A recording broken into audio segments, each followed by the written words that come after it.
Dos en el tuyo.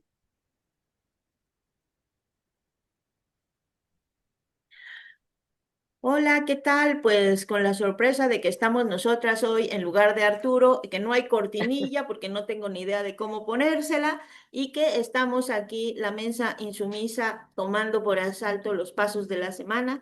No, no es cierto, no es que estemos pues tomando por asalto los pasos de la semana, es que Arturo tiene un asunto personal que tuvo que atender de último momento. Entonces, hoy no va a haber los pasos de la semana, solo va a haber insumisas. Y como entonces no teníamos la estructura para hacerla, pues acá estamos nosotras para contarles qué pasó en la semana, pero va a ser como una mesa roja, digo, como una mesa insumisa extendida. Es que hemos tenido tanto tema con la mesa roja últimamente que, bueno, ya uno le trae acá en Sí, la es cierto. cabeza. Pero hoy vamos a tener unos los pasos de la semana para contarles de qué se trató, los temas más importantes de la semana y pues con una mesa más bien extendida. Ingrid, ¿cómo estás? Muy buenos días. Buenos días a todos. Aquí Tarde, porque insumisas. que esto va a ser en la tarde. Ah, sí. Pero Es que mucha lo gente otro que nos tenemos ve que el decirles es que lo sábado en la estamos grabando mañana. en la mañana, porque Ah, luego bueno, tenemos sí. juntas. Como la mayoría de la gente nos ve en la mañana del sábado con su cafecito ahí, que aprovechan de ver y ponerse al día de tanta cosa los fines de semana, porque siempre ahí es donde más audiencia hay, que me parece muy bien.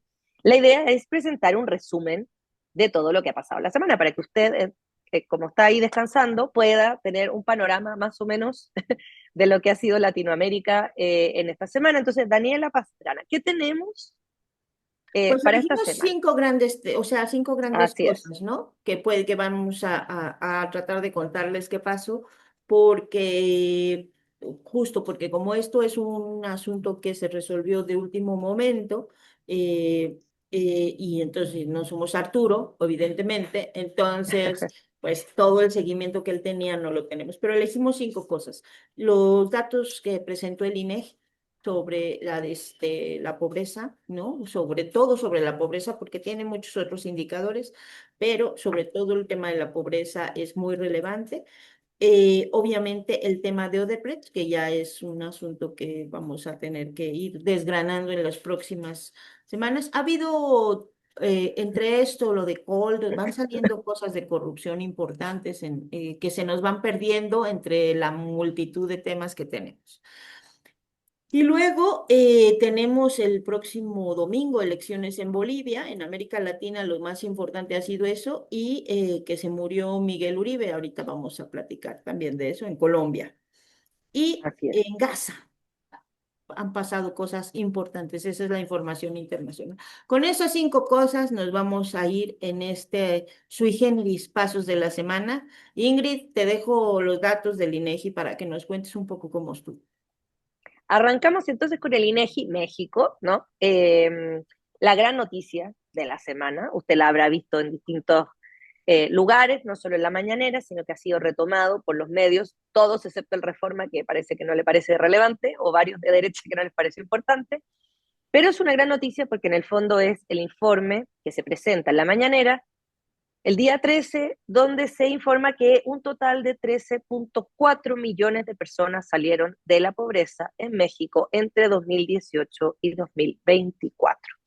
De acuerdo con estos resultados, se mide de forma multidimensional un 29,6% de la población en 2024 se encontraba en situación de pobreza, es decir, son 38.5 millones de personas en 2024. Las cifras que nos presentan hoy representan una disminución de 12,4 puntos porcentuales con respecto al 2018, cuando casi el 42% de la población se encontraba en situación de pobreza. Escuche ese dato porque a mí me parece que ese es el dato, Dani. 2018, lo voy a repetir, es decir, cuando empieza el sexenio de Andrés Manuel López Obrador, el 42% de la población se encontraba en situación de pobreza, es decir, casi la mitad, que es una brutalidad, la verdad, considerando, digamos, cómo estos gobiernos del PRIAN empobrecieron a la población al punto de entregar un país donde la mitad de la gente estaba en situación de pobreza. Eso se ha ido trabajando, se ha ido sacando a gente de esta situación. hasta que tenemos esta noticia hoy de 13,4 millones entre el sexenio de López Obrador. Yo diría el sexenio de López Obrador y el cachito que le corresponde a Claudio Sheinbaum es un gran avance. Por supuesto, la derecha no le gusta, han intentado invisibilizar esto, pero ¿qué tiene que ver o cómo se mide o cuál será, por ejemplo, la razón concreta de por qué tanta gente salió de la pobreza? ¿Cómo se hizo? Porque esa es una gran pregunta que uno se hace. En la base de esta semana, que le recomendamos que si usted quiere escuchar con más detalle esta noticia, vaya a la base Latinoamérica y la vea, se entrevistó a Mario Campa, que es nuestro gran colega y amigo de Diario Red, porque siempre está ahí con nosotros y escribe su columna, para conversar sobre esto y preguntarle, ¿no? ¿Cuál es la causa de que tanta gente hubiese salido de la pobreza? Para Mario Campa, esto se debe a un mercado laboral fuerte y a una política salarial laboral, es decir, elementos como el aumento del salario mínimo, sumado a la reforma en materia de subcontratación, que obviamente implica que haya más reparto de utilidades para los trabajadores, y un tercer elemento que son los programas sociales, permitió que los ingresos de los hogares aumentaran por encima de la inflación. Así se mide la salida de la pobreza. ¿Cómo se mide en México la pobreza dimensional, multidimensional? No solamente por los ingresos, porque eso es un elemento. El segundo elemento tiene que ver por el acceso a ciertos servicios, que son 6, entre ellos vivienda, salud, educación, servicios del hogar y seguridad social, y entre otras, ¿no? El acceso a estos servicios más los ingresos permiten medir esta pobreza multidimensional. Por eso, que esta reducción sea tan amplia, quiere decir que además del ingreso, en este país se están abatiendo ciertas carencias que tienen que ver con el acceso a estos servicios. La población cada vez más adquiere estos servicios. Y nos recuerda lo que ocurrió en Brasil, por ejemplo, donde también se sacó a mucha gente de la pobreza, las clases más precarizadas suben a una cierta clase media, y ya cuando se sube a la clase media, también se exige un mayor estándar de servicio, entonces es seguir trabajando y trabajando y trabajando para ir sacando gente de la pobreza, pero también ir aumentando la calidad en los servicios. Y cuando le preguntamos a Mario Campas si es sostenible estas políticas, por ejemplo, sociales, ¿no? De los programas sociales, de la transferencia, que se llama, para Mario Campa es totalmente viable hoy en día. Primero porque en México se encuentra muy bien en términos económicos, no es un país que esté endeudado, y lo que está endeudado tiene que ver con lo que se ha usado para obra pública, no es que esté endeudado, digamos, con algo que no se va a ver en el futuro, sino que se ha usado para obra pública, y esa deuda no viene de los programas sociales, que es algo que se dice mucho en la derecha, y por lo tanto esta sostenibilidad de esta política social tiene estos dos motores, es decir, que se aumente el ingreso de las personas laboral y a la vez estas transferencias que son los programas sociales, ¿no? En el futuro, dice Mario Campa, estos incrementos salariales se pueden ir moderando para llegar a un salario medio real. Evidentemente el reto es que siga habiendo empleo, que se siga creando empleo y que los salarios continúen creciendo. En caso de que se busquen más recursos, si México necesitara eventualmente más recursos, ahí recién pensar en una reforma fiscal progresiva para recaudar más, pero por el momento el país se encuentra en una bastante buena situación de salud económica, financiera y endeudamiento. Así que la verdad es un éxito y podemos decir que además es sostenible y además se puede seguir profundizando en eso. Daniela Pastrana. Sí, fíjate que es una cosa muy curiosa, muy interesante este tema de la pobreza, de que en México se empezó a hablar del combate a la pobreza en el sexenio de Carlos Salinas de Gortari, cuando surgió su programa de solidaridad, eh, que tenía componentes interesantes ese programa. El asunto es que lo usaron políticamente y fue, o sea, ellos mismos lo condenaron, creo yo, a la muerte porque se utilizó con fines electorales, no con fines de que la gente saliera de la pobreza. Pero fue la primera vez que se empezó a usar el término de combate a la pobreza. Y de ahí para acá, todos los gobiernos que tuvimos neoliberales empezaron a tuvieron distintos componentes. Muchos en México recordarán este de solidaridad porque se le metió muchísimo Sí, claro. dinero a la publicidad. Y se hizo esto de que la gente en la comunidad se organizaba y había quienes se les daba como un el gobierno ponía una parte y la gente ponía la mano de obra para hacer cosas de infraestructura, sobre todo de infraestructura. Lo que según Salinas de Gortari quedaba pendiente en el segundo piso de su proyecto liberal era que en los proyectos productivos, es decir, que eso a la gente le diera posibilidades sí, de mantenerse económicamente, ¿no? De crear posibilidades de estructuras comerciales que le permitieran también la producción.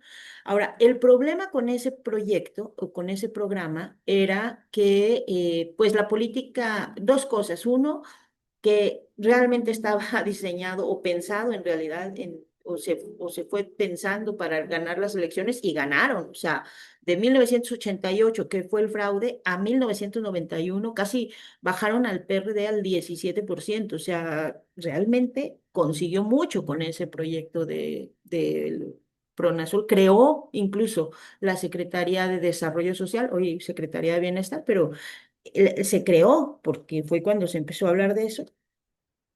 Y entonces con ese programa, digamos, era como, ya,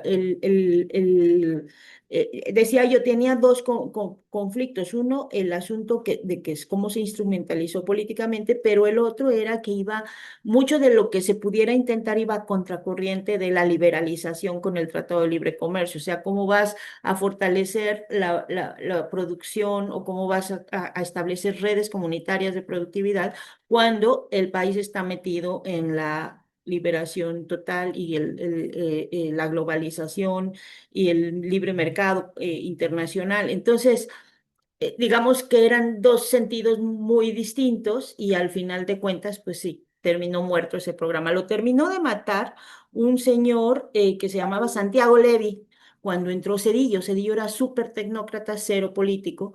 Y entonces ahí hubo una pugna en lo que era Sede Sol entre lo que hacía eh, Carlos Rojas, que había diseñado ese proyecto, ese programa de solidaridad, y Santiago Levy, que venía de los tijeretazos, de los súper tecnócratas, y entonces crearon este rollo de progresa, que era lo focalizado, es decir, a una persona le vamos a dar el dinero directamente, pero no era universal. Entonces, lo que ocurrió con estos programas focalizados es que, por un lado, se rompió el tejido social, lo que se había hecho en cierta parte con solidaridad de que todos trabajaban en la construcción de su carretera o lo que fuera.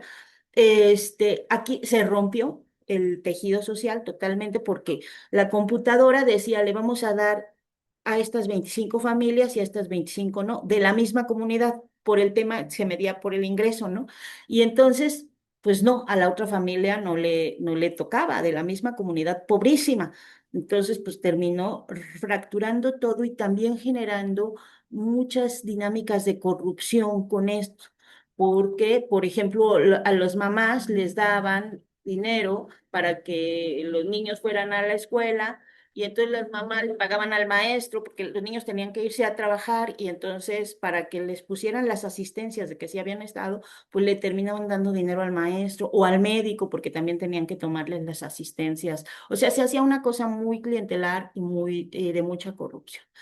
Y luego, con la transición, vino Fox y luego ahí se fue haciendo un desastre. Llegó un momento al final del sexenio de Cedillo, decían que era la Secretaría de no sé qué desastres, porque como que nada más atendía los casos cuando había inundaciones y eso, ¿no? O sea, de quejas y desastres. Entró Fox y pues que nos ponen ahí a la señora Josefina Vázquez Mota. Y la señora Josefina Vázquez Mota venía de dar talleres de no sé qué, de estos de superación personal en la Coparmex. Y entonces puso a todos los delegados a literalmente a dar como, o sea, a tener clases de superación personal, porque ella hablaba y entonces le cambiaron de progresa a prospera y era el tema de tú puedes, tú échale ganas, tú lo lograrás, etcétera, etcétera. Y ahí ya se volvió un desastre. Yo me acuerdo mucho, Ingrid, que cada sexenio yo terminaba diciendo, no, pues que regrese Levi, ¿no? Y luego, no, pues que regrese Carlos Rojas. O sea, cada uno era tan peor que decías, híjole, termina uno extrañando a Carlos Rojas, el creador de Solidaridad. Todo este resumen lo hago para el punto, Ese Daniel es de la canción, ¿o no?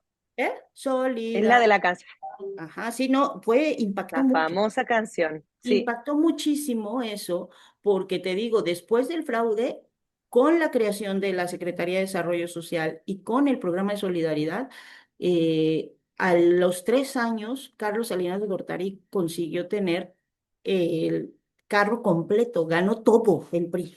Era increíble, porque decías, tú acabas de pasar un fraude, era para que...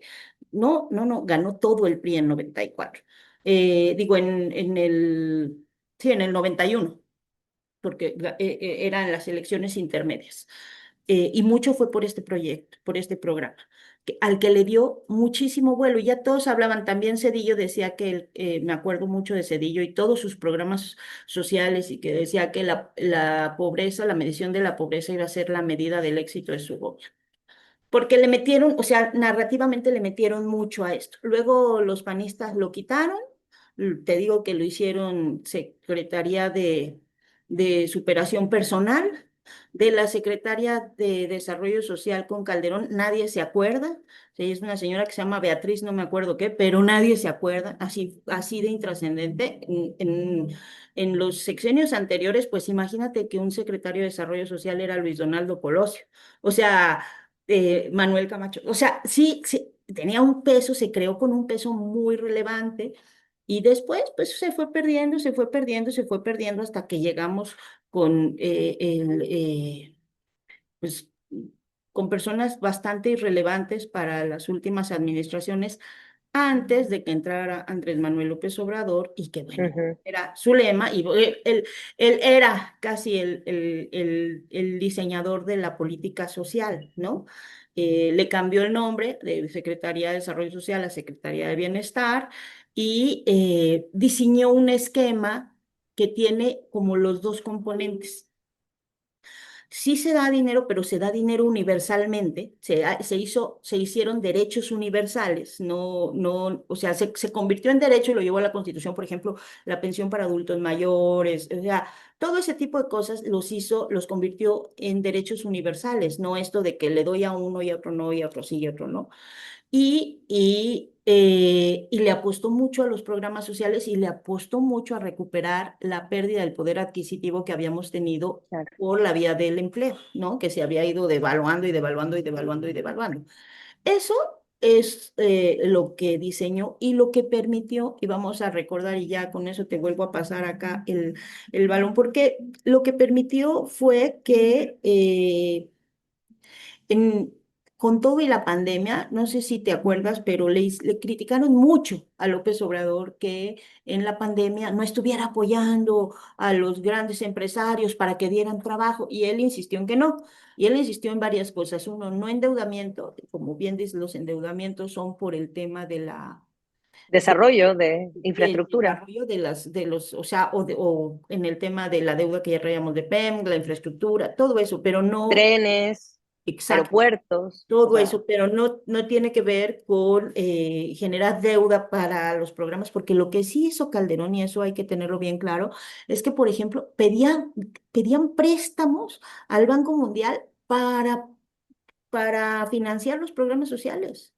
No, pues es que eso nos iba a dejar como lo hace la derecha, que endeuda a los países terriblemente con el FMI. horrible, horrible, pedía préstamos para los programas sociales. Bueno, Andrés Claro. Manuel se amarró ahí en la pandemia, dijo, no, vamos a aumentarle y vamos a darle a la gente abajo para que se haga al revés, o sea, que el dinero que esté circulando, porque la gente más pobre tiene dinero y entonces puede ir a comprar, y eso de irle a comprar, pues Ajá, le ayuda a los dueños de las empresas porque le van a estar comprando. En claro. lugar de darle dinero a las empresas y que se queden con la mayoría y no baje nada, pues que la gente haga que esté circulando el dinero. Y esa fue su apuesta, le criticaron mucho, pero al final, pues es un país que con todo, y eso es lo más relevante, con todo y la pandemia que paralizó al mundo, pues tiene estos números que pues habían dicho que eran 6, que eran 9, y el Banco Mundial decía que eran 11, y ahora el INEGI nos dice no. Señores, fueron 13,4 millones de personas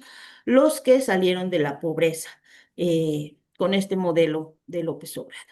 No es un tema menor, ¿eh? Y claro que hay muchas cosas que se van tendrán que ir desmenuzando con mucha claridad y con mucha responsabilidad en los otros indicadores, ¿no? El de salud, el de acceso a la salud, el de educación y el de vivienda. Yo del que tengo más claro es el de salud, porque me lo explicó el doctor Hugo López Gatell en una entrevista hace como 2 años, el año pasado creo, cuando estaba también en la campaña interna un poquito antes, que es el tema de que en realidad él me decía la pregunta que hace el INEGI, porque ya esto ya había pasado antes, de que decían, era Coneval el que había diseñado esa pregunta en realidad, y veo que INEGI la mantiene, te preguntan si tienes acceso, y como se desapareció el seguro popular, la gente ya no tiene su carnet de seguro popular. Entonces mucha gente contesta que ya no lo tiene, porque lo que ocurrió es que se universalizó el servicio, ¿no? Entonces, de algún modo está diseñada la pregunta en la encuesta que hace que la gente dice, no, pues yo ya no tengo mi tarjeta. Eso no significa que no tengan acceso al servicio, porque ahora es universal. Entonces, por supuesto que ahora hay más acceso. Pero es ese tipo de cosas finas que tendremos que ir desgranando de la información que dio el INEGI. Ahora sí que con las personas expertas se los vamos a estar contando, ¿sí? En pie página, por supuesto, y en Diario Red también. Pues sí, Yo y me yo creo eché que ese es el todo, es elemento, mi tema ya sé, favorito, me lo pero sé de memoria, estuve en es todo, o sea, a Cedillo es le que es seguí un muy todo. buen tema, es un muy buen tema, Dani, porque si yo simplemente digo que el país se entregó con casi la mitad de la población en situación de pobreza, hay que entender por qué llegamos a eso, qué gobiernos fueron los que fueron, digamos, desmantelando el tejido social. Y lo importante es contemplar la dificultad, y yo creo que eso es lo que uno puede medir con esos números, la dificultad que es recibir un país en esas condiciones, porque mucho se critica de muchas cosas, de la 4T, etcétera, pero es que también hay que pensar en qué condiciones se recibe un país que tiene casi la mitad de la población en situación de precariedad, más todo lo de la violencia, etcétera. O sea, imagínense la situación real y que pese a la pandemia, que por cierto, muchos países supertronaron con la pandemia, nosotros no solo no tronamos ni nos endeudamos por la pandemia, que muchos países se endeudaron por la pandemia, sino que además se saca a toda esta gente de la línea de la pobreza. O sea, es un éxito. Imagínense, no hubiera existido pandemia, eso es lo que todo el mundo piensa, ¿no? O sea, ¿cuánta más gente habría salido de la línea de la pobreza si no hubiese existido la pandemia? O sea, la verdad que es un proyecto y yo creo que podemos llegar a eso. Además de decir que López Obrador lo hizo muy bien, por supuesto, pero lo importante aquí está en decir que lo que él plantea como forma, como estructura para salir de la pobreza, ese modelo es un modelo exitoso. Yo creo que eso es lo importante que hay que decir, porque la derecha muchas veces dice que las transferencias directas, los programas sociales, son un fracaso, no se sostienen en el tiempo, los países se endeudan, y en nuestro caso ni nos hemos endeudado por los programas sociales y es absolutamente sostenible en el tiempo. Entonces, la verdad, Daniela Pastrana, por favor. ¿Sabes qué? Una cosa que me parece súper importante ahí que decías eso, la derecha siempre dice esto de que, eh, eh, repítemelo como lo acabas de decir. Que los programas sociales no se pueden sostener en el tiempo porque Eso me llama sobreendeudaría me al país. dice mucho porque justo esa derecha es la que creó lo que yo te decía de Santiago Levy, de Progresa, que eran programas sociales focalizados con dinero directo a la señora, directo, así, así directo, las becas de Progresa, eso eran. Entonces, a mí lo que me impresiona mucho es eso, ¿no? O sea, cómo van al final tergiversando las cosas, porque es lo que ellos diseñaron. La única diferencia Exacto. ellos lo hacían a un sector de la población que hacían como computadoras y sus bases de datos, lo que les decían, medían por ingresos y le daban solo a una parte y se endeudaban para hacer eso. Y en cambio, ahora se hace de forma universal, Universal, ¿no? exacto. Entonces, Más pero es extendido aún. la misma cosa de, a ver, dale a la gente dinero sin intermediarios, decía Andrés Manuel, ¿no? El asunto es con qué cara, ¿no? Con qué cara nos vienen ahora a endilgar cosas como si no tuviéramos memoria. Y la otra cosa que me llama mucho la atención es que además de México, que es México, es el caso ahorita que estamos ocupándonos, pero si hacemos una revisión de los gobiernos progresistas que ha Ujú, habido ujú. en este siglo, casi todos han tenido buenos resultados en la Sí, reducción de la pobreza, muy buenos. O sea, el más conocido es el de Lula, pero está Bolivia, está Ecuador de Correa, está Bolivia con Evo, los 13 años de Bolivia, está Ecuador con correísmo. está Los Kirchner, ¿no? En Argentina. Eh, entonces, eso es una cosa que tendríamos que estar evaluando. Vamos a hacer un trabajo próximamente de eso, porque creo vamos a publicar, sí, ¿verdad que sí? Tendríamos que estar sí. evaluando eso. O sea, hay una cosa que sí está funcionando dentro de los gobiernos menos a la derecha, más a la izquierda, como le quieran llamar, Progresistas, porque siempre, progresistas, no, progresista no, a la izquierda no. Bueno, los que no son abiertamente de liberales de derecha, para claro. definirlos de algún modo, ¿no? Estos gobiernos que tenemos en América Latina que buscan la justicia social, diría yo, esos gobiernos han tenido muy buenos números en los temas de combate a la pobreza. Y eso Así es. es una cosa que ni destacan los propios gobiernos y que invisibilizan totalmente en las derechas, como en el caso que decías de reforma, que no le pareció relevante, porque no, es un tema que tratan de mantener en bajo perfil. Claro, porque el modelo es exitoso y ellos plantean un modelo que es diferente, ¿no? El modelo de la derecha, que casi nunca implica transferencia directa, excepto a una muy pequeña parte de la población, pero generalmente no busca programas sociales ni nada, menos aún incrementar el sueldo mínimo, menos aún buscar derechos laborales, sino que lo que hace es favorecer a los grandes empresarios. Ese modelo está probado y requete contraprobado, que lo que genera es efectivamente pobreza.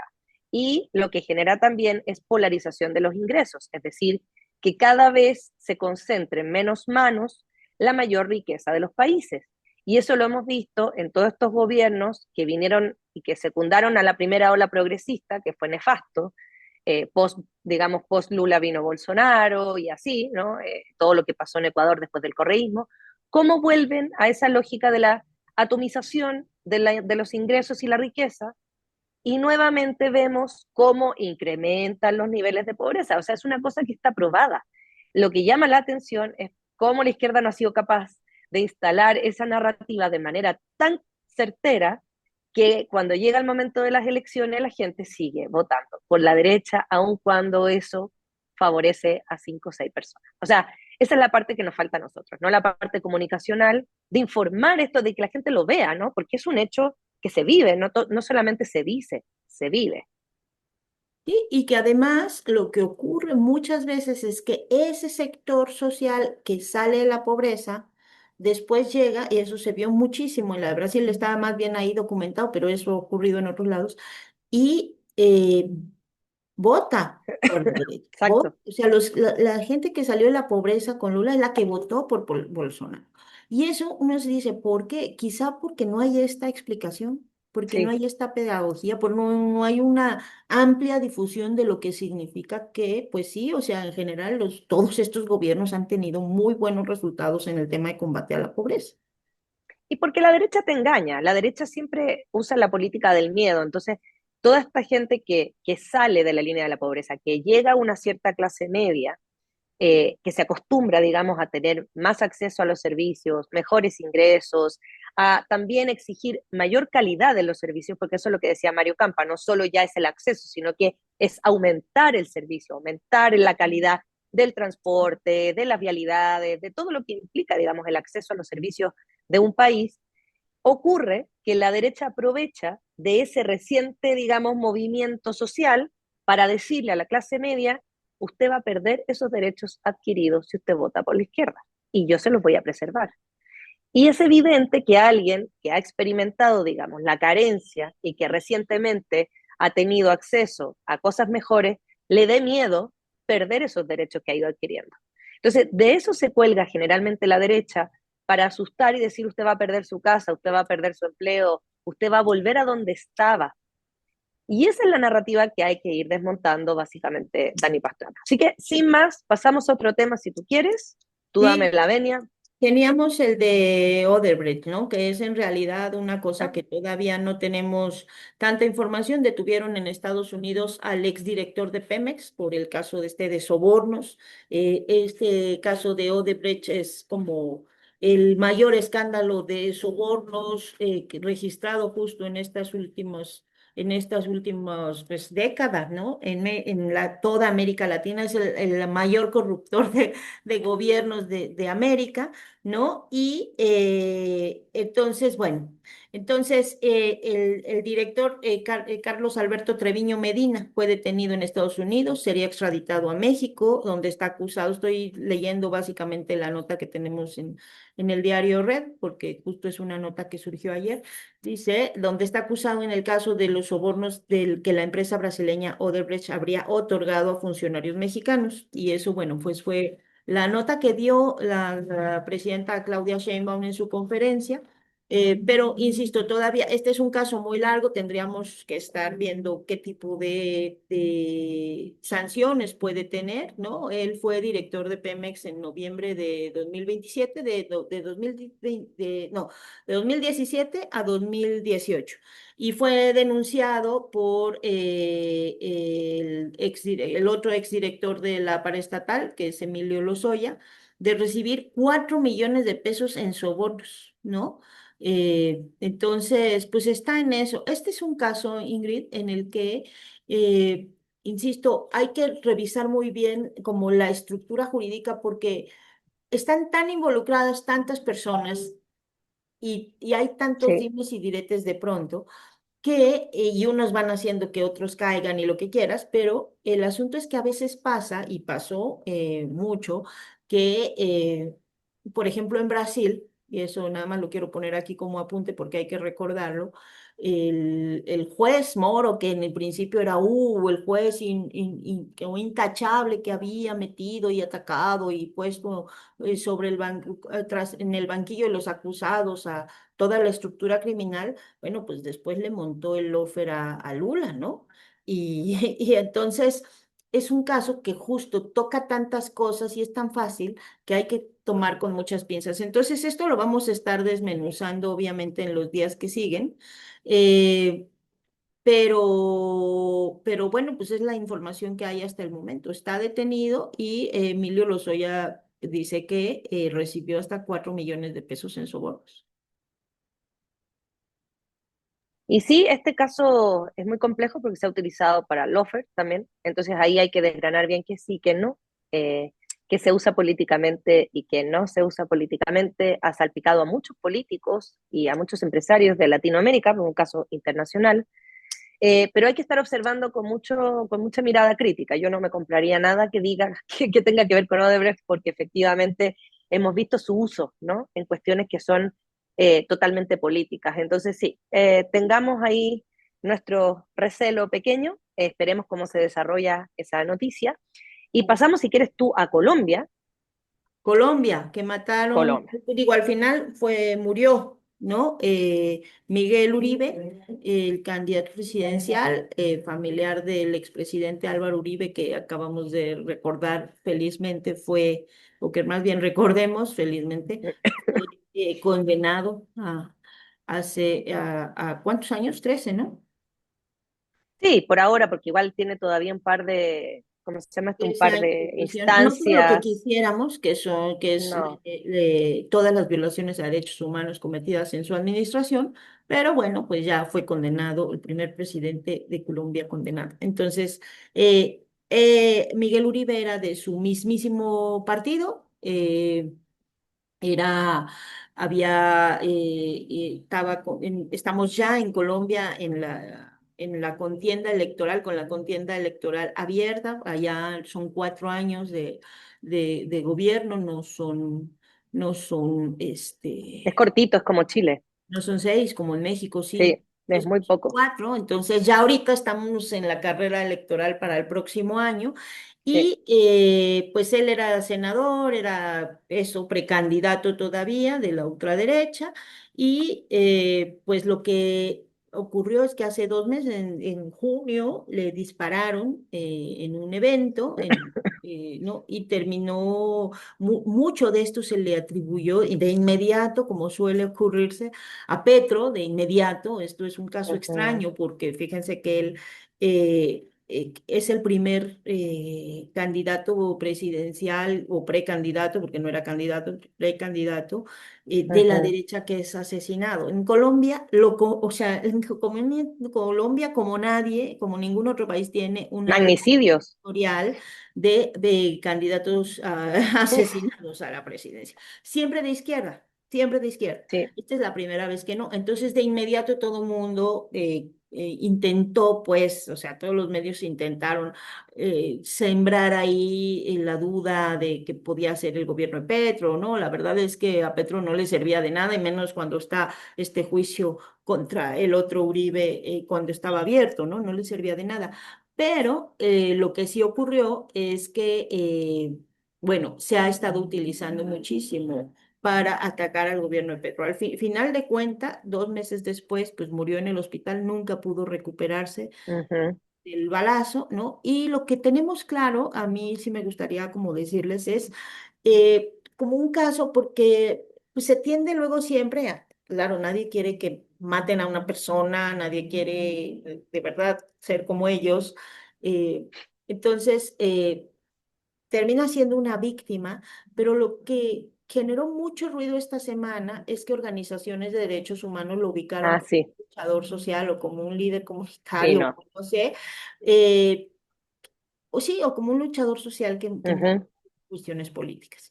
Y entonces ahí se nos empiezan a mezclar las cosas, porque él es víctima, ciertamente es víctima, ¿no?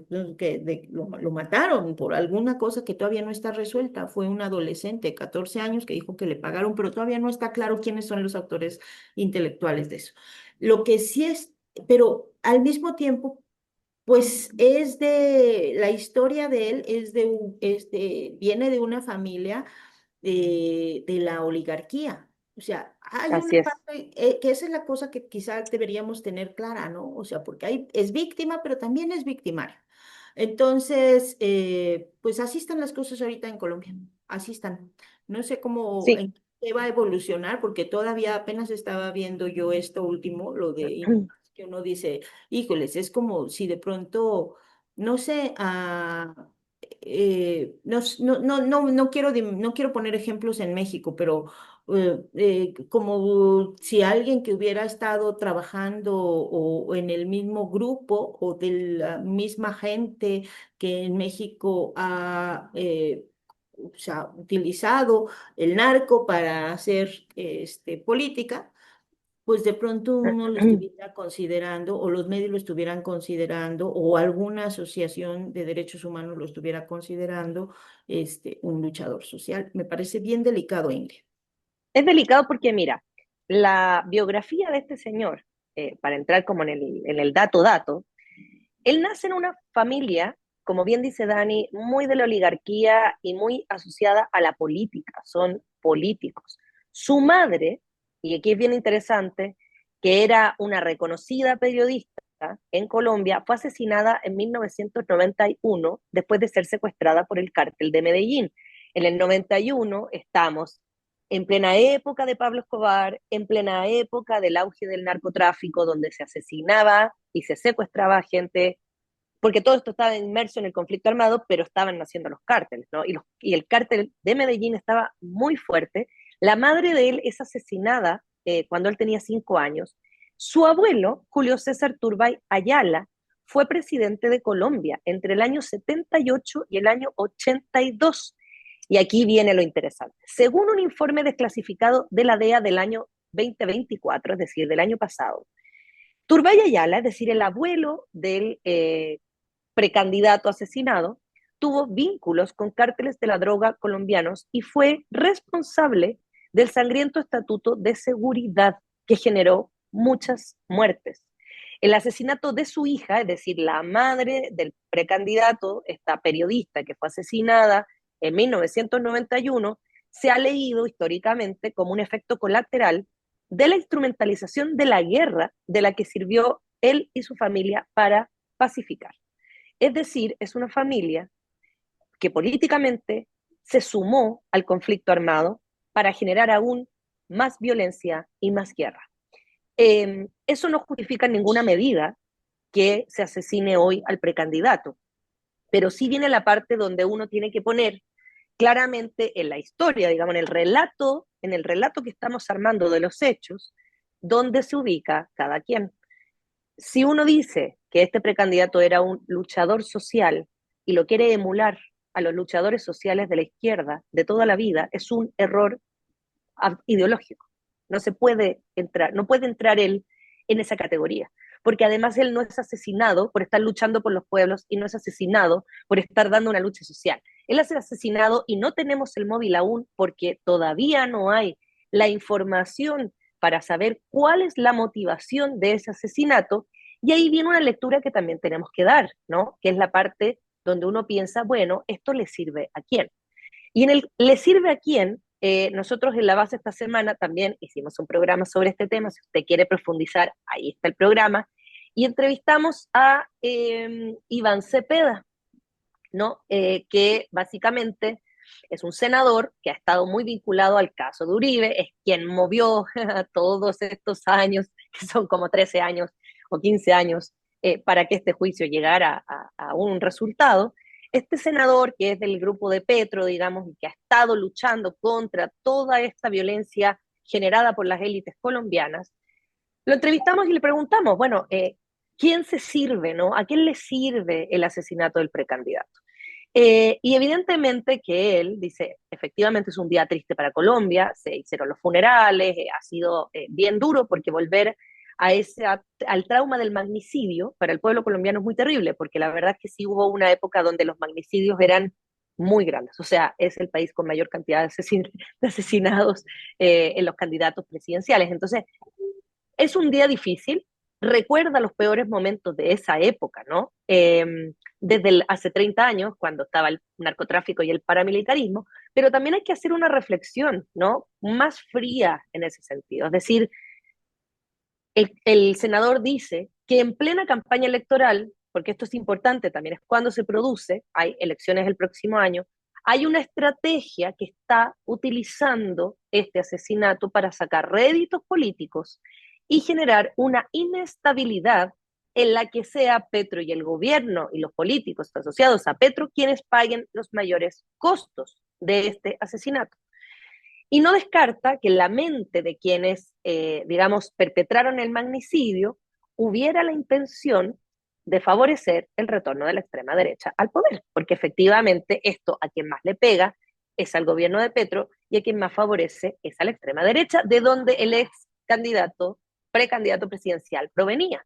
También alerta, y este es otro elemento, querida audiencia, que siempre ponemos aquí. Adivine quién más puede estar metido en eso, nuestro vecino infame del norte, el papel de Washington. Hay representantes del gobierno de Estados Unidos que han utilizado también esto y que, como en épocas anteriores, intentan dictarle a Colombia la forma en cómo se debe tratar esta situación. Es decir, volver a la doctrina Monroe de seguridad, la guerra contra las drogas, es decir, Estados Unidos está aprovechando esto también para decir, no quieren nuestra ayuda, más bien ustedes tienen que hacer esto, dar consejos, ¿no? De cómo se debe resolver. Y por supuesto, de pasada, pegarle a Petro. O sea, hay intereses aquí de las oligarquías locales y de los gringos, como siempre. Sobre cómo desmontar la violencia política, porque efectivamente esto se enmarca en la violencia política de Colombia, está enmarcado en ese contexto histórico, material del momento. Recuerda el senador que Colombia tiene más de 6 décadas de violencia acumulada y que no se puede decir de un día para el otro, oigan, se acabó la violencia, porque es como decir en México, se acabó la pobreza, o en México decir se acabó la violencia, si se ha acumulado durante 60 años en Colombia. Esto lleva muchos años. Entonces, la verdad es que no se puede decir, oigan, se acabó. Entonces, este magnicidio evidentemente está dentro, inserto en ese contexto. Sin embargo, tampoco se puede decir que no se ha avanzado. Y eso es muy importante también decirlo. Es decir, se ha ido avanzando en el combate a la violencia, se ha ido trabajando y hay avances y hay logros. Entonces, no se deje usted engatusar por la narrativa de los gringos y de las derechas latinoamericanas que dicen, hoy a propósito de este magnicidio, la violencia sigue exactamente igual que hace 30 años, porque eso no es real. Este es un evento puntual, no se habían producido magnicidios en muchos años, y es un evento puntual que vamos a tener que observar con mucha suspicacia. ¿Cuál es la intención? ¿A quién favorece? ¿Quién se va a beneficiar de este magnicidio? Y ahí recién nosotros hacer nuestra evaluación. Daniela Pastrana, te cedo la palabra para... Tenemos dos temas pendientes. Tenemos Gaza, no sé si lo quieres dejar para el final o ahora, y tenemos las elecciones de Bolivia que son este domingo. Sí, mira, para lo de Bolivia es muy breve porque pues hay que esperar a los resultados que no parece que van a ser buenos porque no se logró resolver nunca el asunto de la división del MAS, ¿no? Que ahí hay que tener muchísimo cuidado, muchísimo. Ecuador y Bolivia tienen que sernos en muchos sentidos el ejemplo de lo que significa tener infiltrados. ¿Te acuerdas que alguna vez hace mucho en una mesa roja yo les decía, les ponía el ejemplo del Señor de los Anillos, ¿no? Y con este rollo Claro. de que aceptas cualquier cosa y de pronto dices, sí, o sea, por supuesto que yo estoy de acuerdo con el pragmatismo. Creo que ir de frente, con un Uh -huh. enemigo muy grandote, pues no es una buena idea y está muy bien dar rodeos, No. y está muy bien abrir espacios y está bien, les decía que en El Señor de los Anillos, pues rodean un cerro y luego acuerdan con unos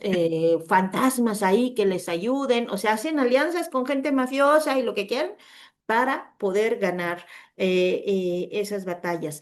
Pero lo que no puedes hacer es abrirle la puerta de capa a tu ejército a que entren los orcos, porque los orcos te van a comer. Y eso ha pasado en el Ecuador con el caso de Lenín Moreno, que yo varias veces le pregunté a los compañeros que están exiliados acá, pues oye, nunca se dieron cuenta durante el gobierno de Correa quién era Lenín Moreno y decían, no, parecía un compa, aliado, la buena onda y no sé qué. Y miren nada más, no solo los ha perseguido políticamente, sino destruyó todo lo, pues ha destruido, se ha dedicado, se dedicó pues a destruir todo lo que así había logrado el correísmo. Y el otro caso pues es este de Bolivia, ¿no? Que hay un golpe de Estado a Evo Morales, México interviene, le ayuda, él lo ha dicho varias veces, México le salvó la vida en el gobierno de López Obrador. Se impone esta mujer, Yanine Áñez, que es un ser horroroso, que ahorita por suerte está en la cárcel. Y Bolivia, el MAS, el movimiento popular, ¿no? Construido durante el levismo, se alza a recuperar al país, forzan a unas elecciones y en menos de un año salen de un golpe de Estado. Es que eso a mí siempre me impresionó porque decías, en ningún otro lado eso ha ocurrido. Y sí, Es una es locura. difícil. Te volviste a un golpe de Estado rapidísimo y forzaste a que hubiera elecciones. Y gana el MAS, y gana Lucho Arce. ¿Y qué hace Lucho Arce? Un desastre. Traidor, Un traidor. desastre, un verdadero desastre. Lo Sí. último que estuvimos publicando, una serie de reportajes en Diario Red, es que está absolutamente involucrado en toda la campaña y en toda la operación política, con dinero de por medio, con triangulaciones vía la esposa de Luis Arce, para darle dinero a los ministros, a los magistrados para que no permitieran la candidatura de Evo Morales. O sea, es Un lofer, impresionante, pero orquestado por el traidor. el compañerito, ¿ah? ¿En qué? El infiltrado, les vamos a decir, los Y infiltrados. y en generar divisiones dentro de lo que era el MAS, porque de ahí se viene lo que ahora Claro. ha ocurrido con el caso de Andrónico, que es pues un joven político que viene, que es senador, Senado, que viene del mismo grupo de Evo Morales, de las mismas zonas incluso, y que ante esta situación toma la decisión de aceptar la candidatura que muchos le decían, lánzate, lánzate, lánzate. Bueno, obviamente a Evo no le pareció, ahí hay dos visiones de los evistas y de los androniquistas. Que los evistas dicen es que esta elección es ilegítima y tienen razón, ¿eh? Es ilegítima porque de origen hubo toda una operación Ujú, política desde el ujú. gobierno para no aceptar la candidatura, para modificar incluso la constitución, o sea, o más no modificar, sino para saltarse eh, la constitución de Bolivia lo que dice es que no puedes tener más de dos reelecciones consecutivas. Y lo que determinaron ellos es que no puedes tener más reelecciones. O En la sea, vida. no, nunca jamás puede volver Una a interpretación libre de una la Constitución. interpretación muy extraña. Pero entonces, Rara. y además al que le quitaron digamos, el registro al partido que podía darle como el aval para la candidatura, o sea, una serie de cosas que justo las opera y entonces los divide, porque hay unos que dicen, bueno, ante este escenario vamos a competir con otro candidato y que sea Claro. y hay otros que dicen, no, es que esto es ilegítimo, de origen es ilegítimo. Y se entrampan en esa discusión que ya de por sí tenían muy grande. Y pues entonces las previsiones es que este domingo, muy probablemente, en Bolivia hay segunda vuelta, pero quién sabe si van a Sí. quedar eso, es muy probablemente que gane la derecha. De hecho, casi un hecho. Ya creo que todos están un poco resignados porque no les van a dar los números a ninguno de los, o sea, no le van a dar los números a Andrónico. Hay unos que han peleado y que han dicho yo me voy a abstener, pero más allá de que se abstengan o no se abstengan, pues parece que el asunto es que esa división ha sido fuerte y lo que viene para Bolivia es muy duro.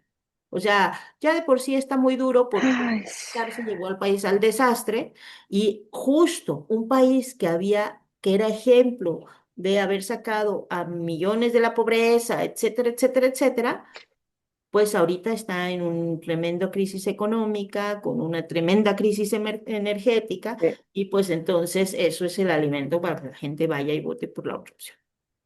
Yo creo que podemos sacar algunas lecciones del caso boliviano que nos sirva a otros países, porque es, como dice bien Dani, segunda vez que ocurre algo muy similar, que es que los infiltrados vienen de adentro. Eh, Se elige a alguien que parece ser de la misma línea ideológica del partido, del que viene el presidente, en este caso Evo, o en el caso de Correa, Rafael Correa, ¿no? Alguien que vende un discurso. Y ahí uno se pregunta, ¿le habrán hecho un estudio de currículum para ver que no haya votado por el PAN el año 2000? ¿Quién sabe? ¿Quién sabe? O sea, la verdad es que siempre hay que ver cuál es el pasado y también fijarse bien, porque al final lo que ocurre con los progresismos es que no sacan desde adentro. Eso es lo más trágico de estos dos casos, creo yo, porque es una tragedia, la verdad, lo que ocurrió en Ecuador, y es una tragedia lo que se vislumbra que va a ocurrir en Bolivia. Y ahí también otra pregunta, Dani, que hay que hacerse es, ¿qué hace la izquierda cuando se encuentra enfrentada a sí misma, cuando se encuentra en una situación de desmedro, porque en este caso hay un lofer evidente, hay una deslegitimación de esa elección que es evidente, y frente a la deslegitimación, frente al enojo, frente a la frustración de no poder hacer nada, ¿qué queda hacer? Porque en el caso de Bolivia hubo como dos versiones, ¿no? De cómo resolver esta situación de injusticia, que es muy propia de las derechas. Una versión es, te la comes, te la aguantas, ok, me hicieron un lofer, voy a poner otro candidato, el que sea, no importa, porque yo voy a mantenerme en el poder, porque si yo salgo esto va a ser un desastre, no para mí, para la gente, porque la derecha mata, la derecha empobrece, la derecha precariza, la derecha aniquila poblaciones enteras. O la otra versión es quedarme en el enojo, deslegitimar una elección, evidentemente, porque el llamado al voto nulo es a deslegitimar el proceso de la elección, que tienen razón, porque efectivamente es una elección ilegítima. Decir, no vamos a votar por nadie, ¿verdad? Nos vamos a abstener, voto nulo en rechazo a lo que ha ocurrido con Evo Morales, voto nulo. Pero ese voto nulo, queridos compañeras, compañeros, va a provocar que salga a la derecha, porque esa es la realidad de las cosas, digamos, porque hay una cosa que es el pragmatismo, hay cosas que quisiéramos, pero hay cosas que en la vida realmente ocurren. Y yo me pregunto si aquellos compañeros que llaman al voto nulo no habrán pensado que cuando salga a la derecha, quienes van a pagar el costo de aquello va a ser la gente más precaria y pobre de, de Bolivia, del país. Y yo ahí tengo mis dudas, Dani, de verdad tengo mis dudas, porque yo entiendo que la izquierda da la lucha y entiendo que hay ciertas cosas que hay que poner, ¿no? Y poner en el mundo político, decir esto no es legítimo, nos rechazamos el proceso, rechazamos todo. Pero lo que va a ocurrir en la realidad es que no va a pasar nada con esa deslegitimación. Va a llegar la derecha y una derecha espantosa y lo que va a hacer es robarse el país, básicamente. Lo que hace siempre, ¿no? Se van a robar el país para que 5 o 6 se queden con todo. Nunca se nos olvide qué recursos naturales tiene Bolivia. Recordemos que Bolivia está el Triángulo del Litio. Recordemos que Bolivia en este momento es un botín muy interesante para efectos de las oligarquías de ahí, de Bolivia, pero también muchísimo para el vecino nefasto del norte. Y por lo tanto también hay mucha mano negra, ¿no? Es evidente que aquí hay mucha mano negra, que no solo está en Bolivia, porque la lucha por el litio, la guerra del litio, pongámosle si queremos la guerra del litio, está dura, porque recordemos que el litio es el que hace que se puedan construir, digamos, toda esta tecnología de los Musk y de todos los tecnobros de Estados Unidos. Ellos necesitan el litio. Esto es una guerra por el litio. ¿Y qué vamos a hacer como izquierda? Se las vamos a dar porque estamos indignados y enojados con un proceso que fue en desmedro de nosotros, se lo vamos a regalar porque lo que va a ocurrir es que efectivamente se lo van a regalar. Yo tengo muchas dudas, Dani, respecto a las posturas del llamado al voto nulo. Entiendo la molestia, entiendo la lógica de deslegitimar, pero conociéndole el mundo y la realidad cómo funciona, lo que va a ocurrir se ve súper horrible y lo vamos a padecer los próximos años, la verdad. ¿Sabes cuál es el problema, Ingrid? Que parece que incluso, aunque no hubiera, digamos que aunque o sea, es un tema los que están decidiendo anular su voto, pero aunque no lo hicieran y dijeran vamos a votar por Andrónico, puede ser que no les dé, y puede ser que no les dé la suma por el desastre que Sí, tiene Bolivia, en la que ha dejado Luis Arce el país. O sea, porque la gente generalmente, pues, como ya lo decíamos también con los temas del combate a la pobreza en México y esta historia que les hice, la gente vota si sus condiciones materiales de vida están mejorando, ¿no? por O sea, si lo supuesto. percibe Sí, directamente, pues por supuesto que va a votar, te digan lo que te digan, te ofrezcan lo que te ofrezcan, sea quien sea, pero ese es un elemento fundamental, pero las condiciones materiales de vida se fueron al diablo con este gobierno. Entonces, eso también es un tema que hay sí, que tener, porque eso, digamos que Bolivia concentra las dos cosas, la traición, ¿no? Pero también el desastre económico que genera, y a eso nos recuerda más bien el caso de Argentina, ¿no? Que es de claro, kirchnerismo que deja Alberto Fernández. Alberto Fernández recibe el país en una situación muy compleja, sí. porque le habían dejado una súper de Macri. Macri, pero además hace todo muy mal, hace No colabora a la no causa, ayuda nada. no Y ayuda, entonces, no, pues tienes a Milei. O sea, es que es increíble eso, ¿no? O sea, también desde las izquierdas creo que eso se tiene que hacer una súper reflexión, ¿no?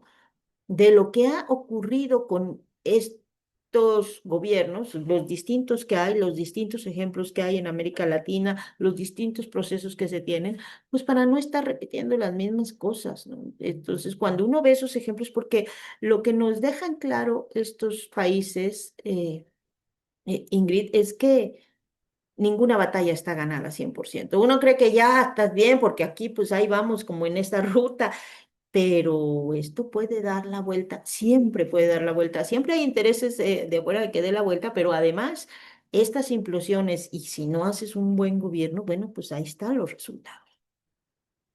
Sí, nefasto. Y yo creo que hay que pensarlo muy en código de nuestro país, aquí México también, ¿no? Es decir, nada está asegurado, compañeros, nada está asegurado.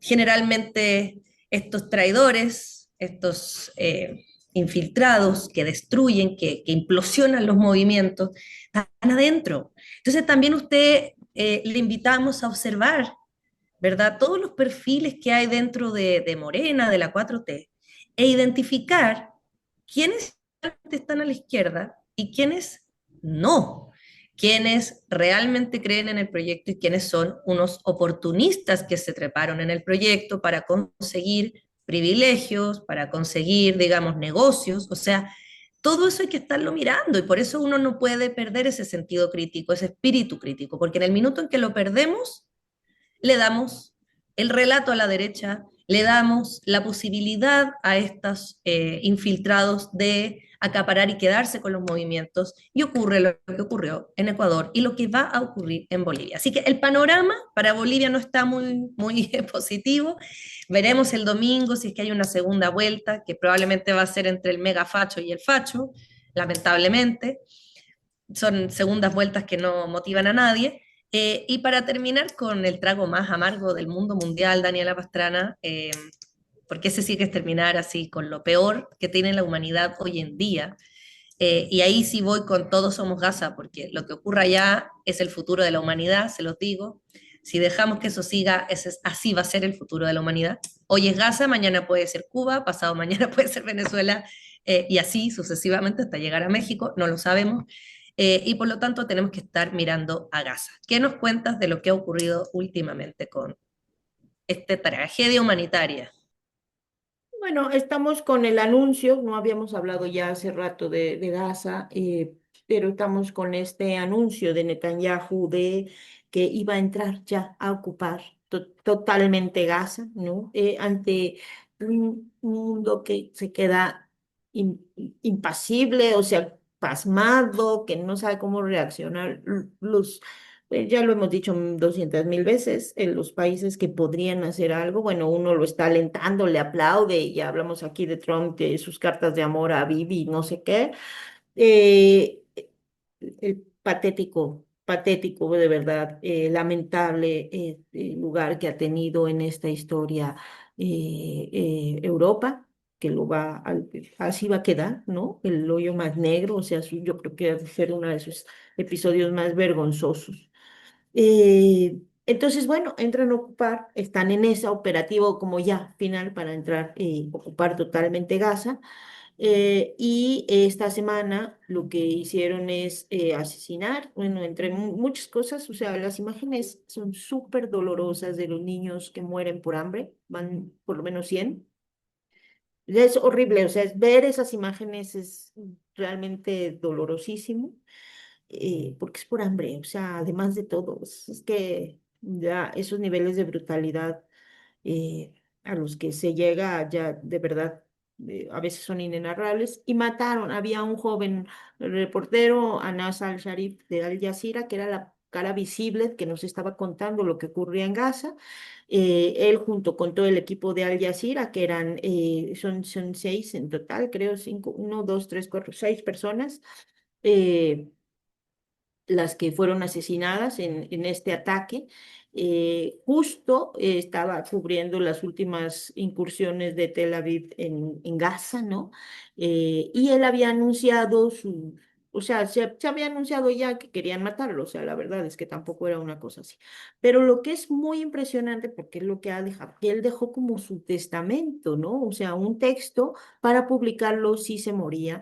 Eh, Además de que hay ahí, han circulado también fotos con sus hijos, con su hija, Las fotos son lo es, peor de lo peor que uno puede ver, la verdad. ¿no? Y los videos de cuando Sí, con se su hija. encontró con la nena hace unos meses. No, bueno, es fuertísimo. Pero él dice, y esto creo que es lo más importante, porque dice, este es mi testamento y mi último mensaje. Si estas palabras llegan a ti, debes saber que Israel ha logrado matarme y silenciar mi voz. Sobre todo, que la paz sea contigo y que Dios te bendiga y te dé su misericordia. Y entonces, pues tiene varios párrafos, no voy a leer toda la carta, la pueden ver, la publicamos íntegra en Diario Red. habla de los dolores que ha experimentado, de ver, ¿no? De mirar, de tocar el sufrimiento de lo que estaba pasando, ¿no? Y también ha dudado de transmitir muchas cosas y de transmitirlo como era, decía, sin distorsiones, sin falsificaciones, porque es muy fuerte lo que está pasando. Y entonces me voy a ir más abajo a la parte que me parece a mí más fuerte, porque dice, te confío Palestina, la joya de la corona del mundo musulmán, el corazón palpitante de cada persona libre de este mundo. Te confío a su pueblo, o sea, a nosotros, a quienes nos dirige la carta, a sus hijos oprimidos e inocentes, ay, ya está, creo que voy a llorar, que nunca han tenido tiempo de soñar ni de vivir en seguridad y paz. Sus cuerpos puros fueron aplastados bajo miles de toneladas de bombas y misiles israelíes destrozados y esparcidos por los muros. Te insto a no dejar que las cadenas los silencien ni que las fronteras los limiten. Sean puentes hacia la liberación de la tierra y su gente hasta que el sol de la dignidad y la libertad se levante sobre nuestra patria arrebatada. Te confío el cuidado de mi familia. Te confío a mi amada hija Sham, la luz de mis ojos, a quien nunca tuve la oportunidad de ver crecer como soñé. Te confío a mi querido hijo Salah, a quien hubiera querido sostener y acompañar en la vida hasta que fuera lo suficientemente fuerte para llevar mi carga y continuar la misión. Te encomiendo a mi querida madre, cuyas benditas oraciones me han traído hasta aquí, cuyas súplicas han sido mi fortaleza y cuya luz ha guiado mi camino. Ruego a Dios que le conceda la fuerza y la recompense con lo mejor de las recompensas. También te confío a mi compañera de toda la vida, mi amada esposa, Salah, de quien la guerra me separó durante largos días y meses. Sin embargo, se mantuvo fiel a nuestro vínculo, firme como el tronco de un olivo inflexible y paciente, confiando en Dios y soportando las cargas en mi ausencia con toda su fuerza y fe. Te insto a que los apoyes, a que sean, ay, ay, ay, su apoyo después de Dios Todopoderoso. Si muero, moriré firme por mis principios. Testifico ante Dios que estoy contento con su decreto, seguro de encontrarme con Él y seguro de que lo que está con Dios es mejor y eterno. Eh, Dice otras palabras relacionadas con lo mismo. Dice, perdóname por mi fracaso y ruego por mí con misericordia, pues he cumplido mi promesa y nunca la he cambiado ni traicionado. No te olvides de Gaza. Y no te olvides, ay, ya no puedo, pero bueno, ese es el final. Nos piden no Te olvidarnos. reemplazo, te reemplazo. No, es la verdad que, cómo no indignarse, cómo no frustrarse también, ¿no? Frente a esta ya larga historia de genocidio, masacre, asesinato, precarización, hambruna, que ha producido una serie de intereses sobre, digamos, un pueblo, que es un pueblo que ha sufrido ya una cosa que uno dice, mira, yo no sé cómo siguen resistiendo. Y fíjate que creo, Dani, que el testimonio de este reportero es un testimonio que habla muy bien de el alma y el espíritu de Palestina. El espíritu de Palestina es de una resistencia que la verdad admirable, ¿no? Admirable para el resto de la humanidad, porque no solo es sufrir y sufrir y sufrir, sino que resistir, poner el cuerpo con todo lo que eso implica, y ahí está el testamento de este reportero, donde él sabe lo que va a pasar. A él le avisaron que no se pusiera ahí, que no informara de dónde estaba ubicado, que se escondiera, y él dijo, saben perfectamente dónde estoy, aquí los voy a esperar.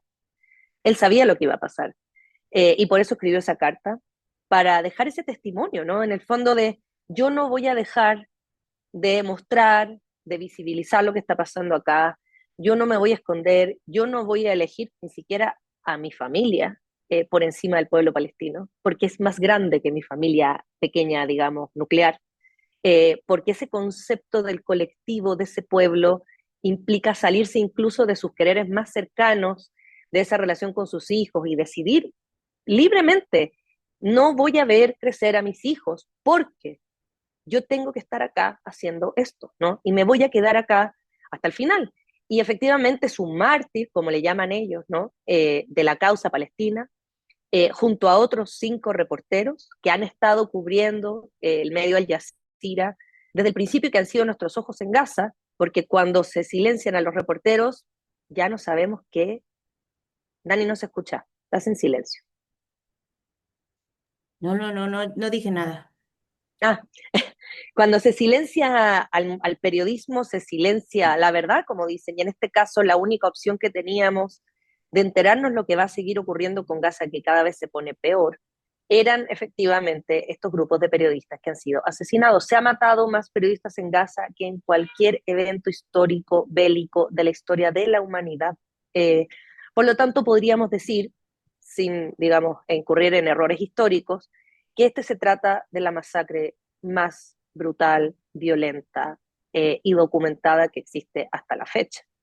Eh, y estamos hablando de que antes tuvimos bombas atómicas, antes tuvimos guerras mundiales, antes tuvimos varios genocidios en África sobre todo, pero lo que estamos viendo en Palestina ya es una degradación, ¿no? Es una cosa consistente, permanente, de una máquina de matar mucho peor que la de los nazis, donde lo que estamos observando estos días es cómo se utiliza el hambre para matar gente y al estilo nazi, cuando se le decía a la gente que entrara a las cámaras de gas para que fueran a descansar o se sentaran ahí o lo que fuere y mataban a la gente, aquí se le dice a la gente que venga a comer para matarla.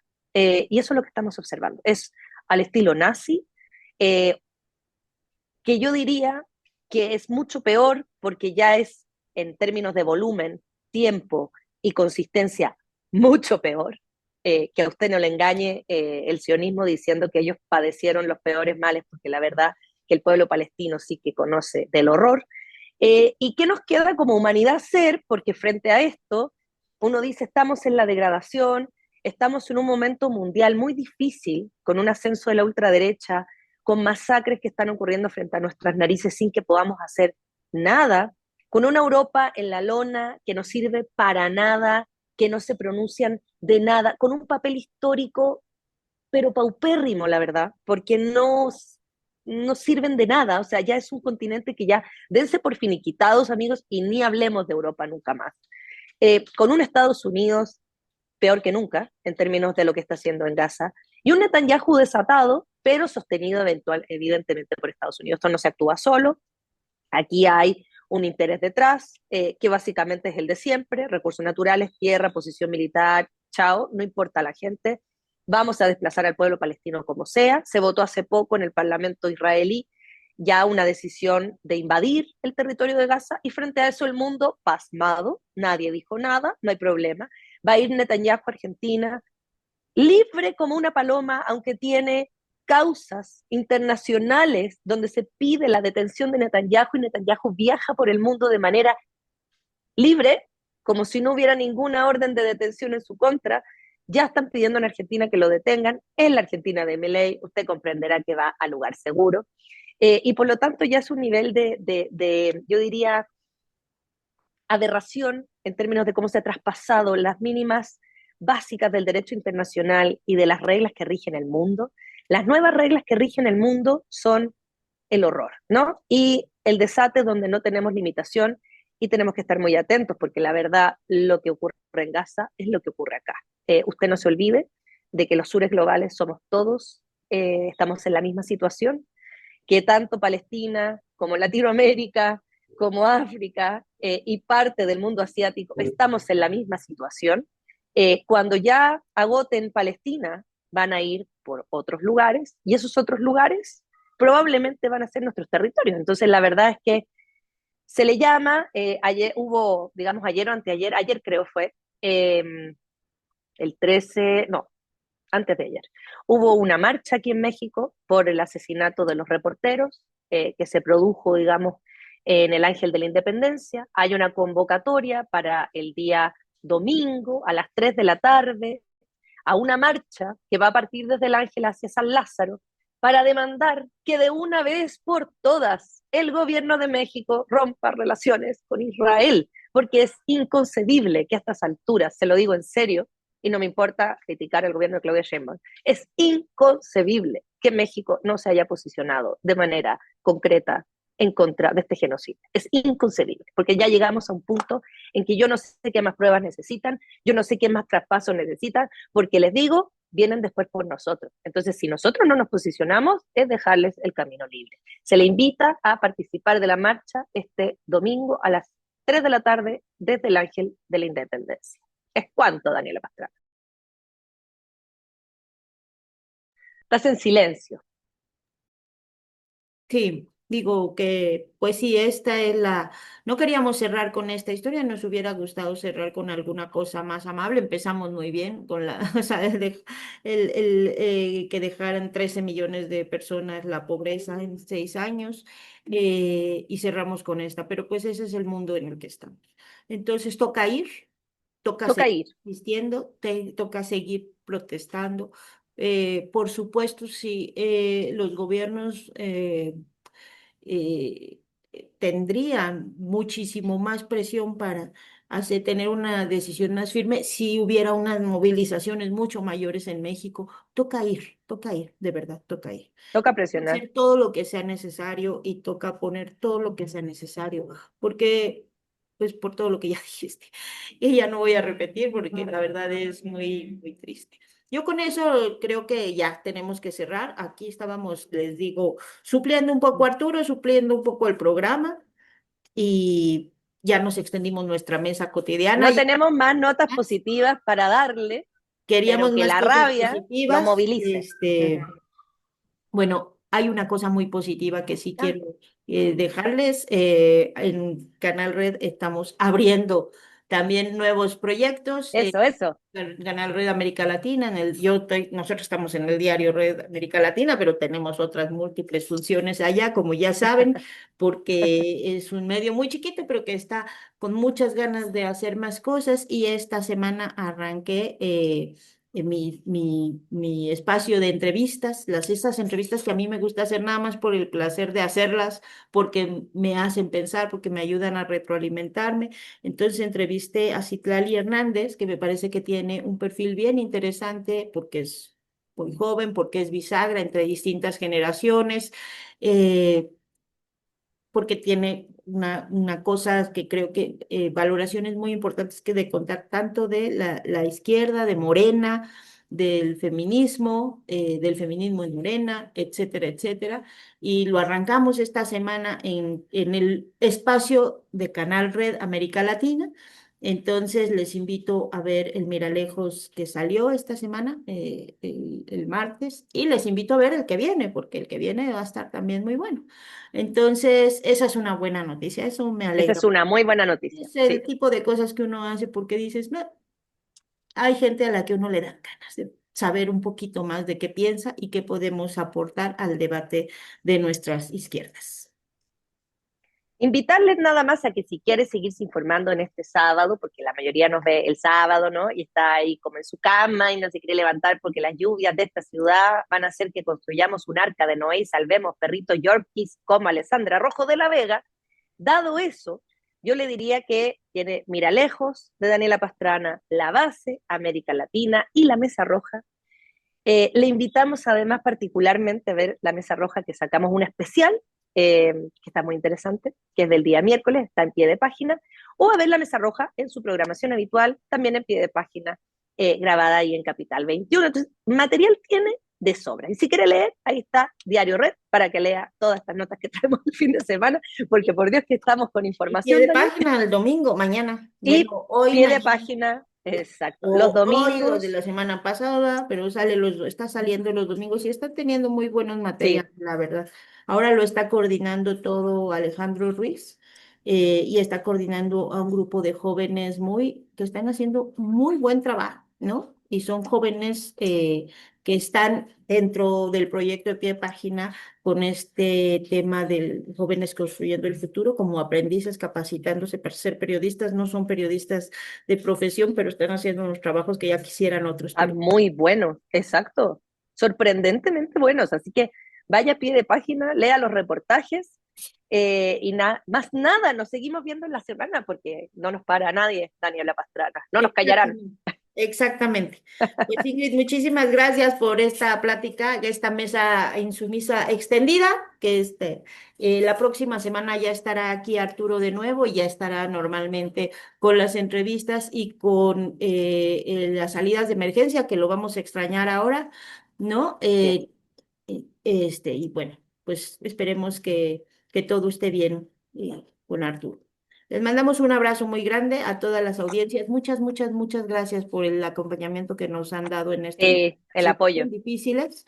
Y acá están siempre al pie o sea, como muy solidarios. Hemos recibido muchísimos mensajes que realmente nos Muchísimos. conmueven mucho. Esa es la parte sí bonita de la historia de nuestra semana. Estamos muy sorprendidas por el apoyo masivo. No nos esperábamos tanto apoyo, la verdad, así tan masivo, con tantos mensajes, tan chidos los mensajes. Y si usted no sabe de qué estamos hablando, bueno, para ahí está la mesa especial, la mesa especial del miércoles. Le explicamos bien qué es lo que está ocurriendo. Y nada, gracias por el apoyo a nuestra querida audiencia y nos vemos la próxima semana, Daniela Pastrana. Chao.